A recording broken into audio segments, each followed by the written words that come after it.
Howdy folks, we are back with the Whirlpool Duet Dryer. This is a 13-year-old dryer. I've been underneath the hood of this thing so many times I can't even see straight. My washer is over there, and that was the one that was giving me the most trouble. This one's usually got a blown heating element or whatever it is, but now we've got a new one. So we're gonna go ahead and see what that does. So here's what the problem is. You are pressing power. Of course, you gotta plug it back in here. So that's most of the time you're not gonna do any of this with it plugged in, but of course this is something. So you've got it plugged in and you went to go to power and you put it on any one of these, whatever you normally try, and you hit start. And you hear it click and it'll make another click noise, but nothing's going on. But it's telling you it's going. And it's saying sensing and all this is going on. That's what the problem is. So there's a couple of things that they say that you can try, and that's number one is the thermal sensor, which is right back here, not this moisture sensor, but the thermal sensor behind there. That guy's something, it'll go bad there, so you can check continuity of that. That's also something that I've got a couple of those. I'm gonna primarily hope that that's it. Check all your connectors and all that stuff when you're in there. But this, basically the front paneling is that front paneling. It just sits here and there's two screws underneath there, basically right there. And you just unscrew them, got a 1/4-inch wrench or a 1/4-inch screwdriver. And you pretty much can just pop that thing off so you can see that and get access to that. The next piece is you have to take off the top here. You take off the top and there's two screws, one right here, and there's a screw right over there. And then once you take that off with the 1/4-inch guy, you just screwdriver, you just kind of pop them off like this. Just moves back like that. And the thing just comes off just like that. And you just lift it off. Very simple. So that gives us access to this, where you will most likely, well, let's turn this off. So most likely you'll see some sort of motherboard or control board here, like that. And then you'll have, where mine was, that you'll have this diagnostic sheet kind of sitting in here like this. All right, so then you pull that out. And the diagnostic sheet will give you an option to do a diagnostic test. So this particular one, for a diagnostic test, is we're going to make sure the dryer is standby mode, plugged in with all the indicators off, or with the done indicator on. Select any one button except the pause and cancel and control, okay? And we're gonna press and hold that button for 2 seconds, then release for 2 seconds, and then press for 2 seconds, and release for 2 seconds, and then press for 2 seconds. So we're gonna press, release, press, release, press. So let's see if we can do this. Because then all of a sudden we get some indicator lights that look like it's gonna pop on here. And for 5 seconds, showing the estimated time remaining. Then if there are no saved fault codes or active codes, then all indicator console momentarily stay on. So if that's the case, it probably is my motherboard is gone freaky.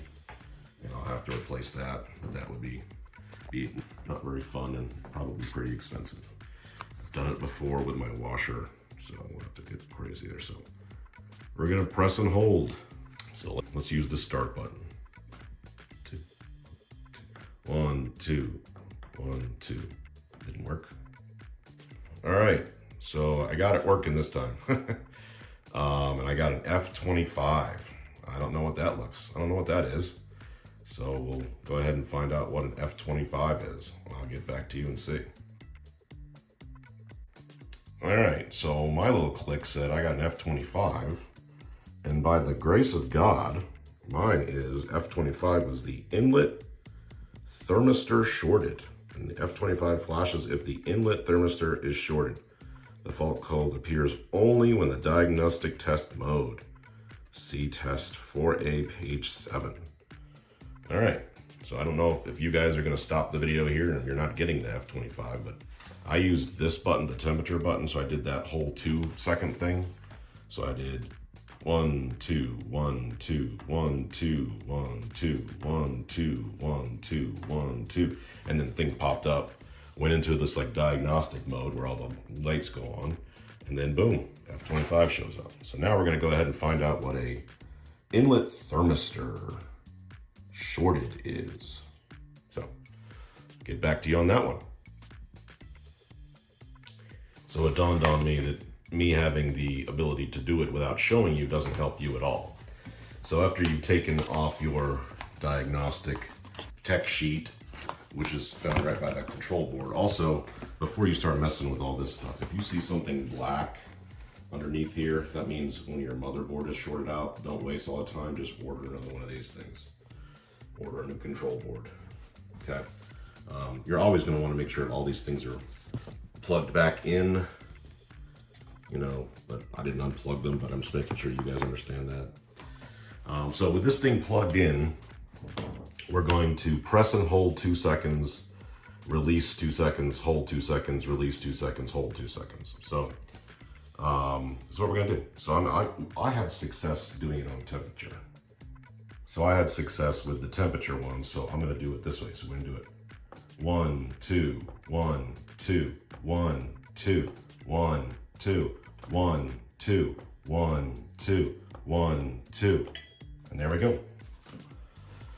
And it should pop up with the diagnostic thing. So I got F25. So this is what it all happens when you get that, guys. So that's how you do the diagnostic thing. So I know there's other ones. I think other Whirlpools, you start here and you press the plus or the add time, less time, add time, less time, add time. And I think that gets you into your diagnostics. So if yours is the press and hold 2 seconds thing, then just do your temperature one, or do it. It says any button, but do this one. And if you have a different model with other Whirlpools or Maytags, try the adjust manual drive time. So and again, I think it's add time. So you press the button, add time, less time, add time, less time, add time, and then your diagnostic panel comes up. So that should help you guys. This is helping me. So mine is the Thermistor, and my Thermistor is down here, and it comes in a pack. So I've already got it ordered. It's this guy right here. So I've replaced these before, but I'm gonna replace both of them. There's one there. So I think I got both of these on Amazon for about 10 bucks. So that should fix my problem, and I'll show you what it looks like when I get my stuff on Amazon. So that is the thermistor and the thermal cutoff. So since we got an F25, that is what it's saying. So we needed to replace those. So, well, actually it really says we only need to replace this guy here. But since you're gonna be in there, you might as well do both. But if I can't get back to that guy, then he might just stay there and see if he can just keep working. So I'm gonna try to get to this guy since I can get to him, but otherwise if I can't get to the screw because I lost my socket, which all I'm gonna have now is this little guy right here. And it's a quarter inch socket metric thing. So that's what we're gonna try to get off here. And it looks like it's gonna come off, but I'm gonna try to pop these things off. Make sure you take pictures of everything because you want everything to go in the same place. So it looks like the one on the right goes to the closest one, and the one on the left goes to the furthest one. So we'll try that. All right, let's see what happens. I'm gonna take those off and try to take a screwdriver here and just pry these guys off, which I don't think that's gonna be too bad.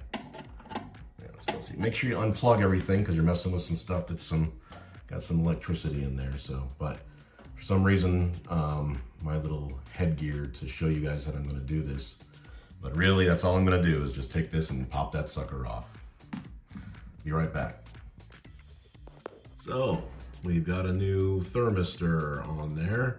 Like I said, I'm gonna try, since my F25 only said that this guy was bad and the thermal cutoff was okay. Now I got a new thermal cutoff just in case, but we're gonna try to see, because that's a real pain in the neck to get back there. But worst case scenario, we can get back there, but I just want to see what's going down before we go ahead and do it. So, all right, so now we have a brand new thermistor, and the thermal cutoff